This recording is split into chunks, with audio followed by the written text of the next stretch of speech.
Welcome to the France 24 Observers. This show is based on our network of observers. They're ordinary people who tell us what's going on where they are and send in photos and videos to document it. We check everything here in Paris and bring the best to you. We begin today in Homs, Syria with Mulham al-Jundi. Originally from Homs, he was working in Saudi Arabia when the anti-government uprising in Syria began a year ago. Last month, he decided to return and document daily life in his embattled hometown. I decided to go back and report from Homs because the situation has gone from bad to worse, and because the images the international media receive only show a tiny fraction of what's really going on there. Daily life in Homs is very difficult. It's even worse than I had imagined. Children and teenagers don't spend much time in the street. They mostly stay at home, terrified by the sound of bombings. Of course, they don't go to school. Street markets and stores are now closed. The city's administration has also shut its doors. There are frequent cuts in electricity and water. These often last 2 or 3 days. The mobile phone network is completely down. It's as if we were cut off from the world. Street markets, stores are shut, and the city's administration. There are frequent cuts in electricity, water, often 2 or 3 days. The mobile phone network is down. It's as if we're cut off from the world. Filming and taking photographs in Homs is very difficult. Those of us who do this take many risks because it's very hard to move from one neighborhood to another. The main streets are full of barricades that are impossible to get past. We try to take side streets in which we have to avoid sniper fire. Consequently, we're always running.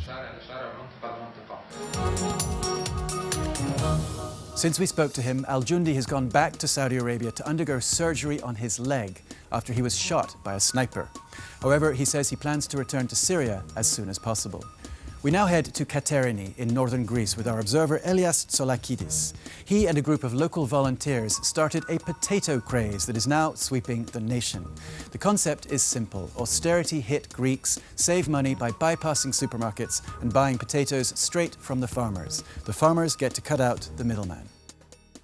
So far, we've organised 2 potato sales in Katerini. The first week, over 500 families came out. The second week, there were over 1,000 families. In all, they bought 100 tons of potatoes. These people came from all social classes.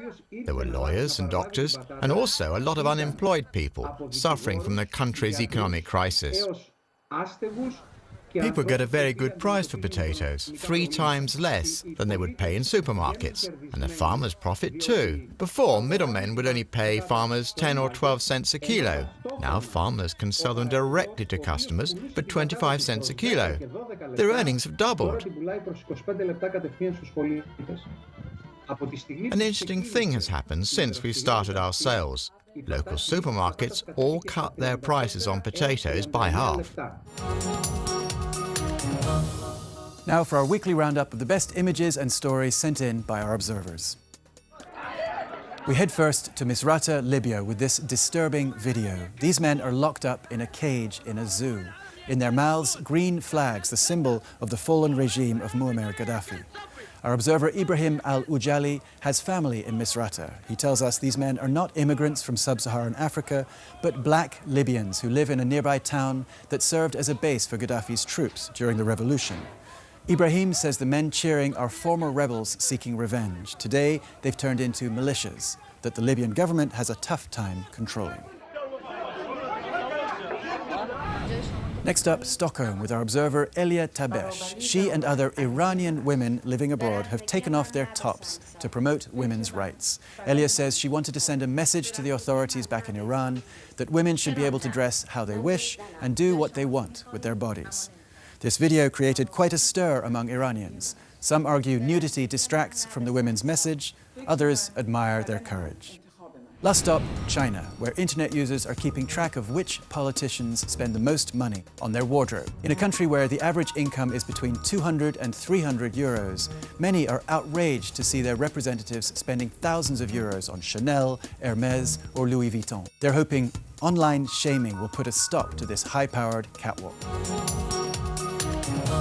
That's it for this week, but you can continue to follow our observers online. Check out our website for their latest reports, our Facebook and Twitter pages, and our iPhone app. See you next time here or online.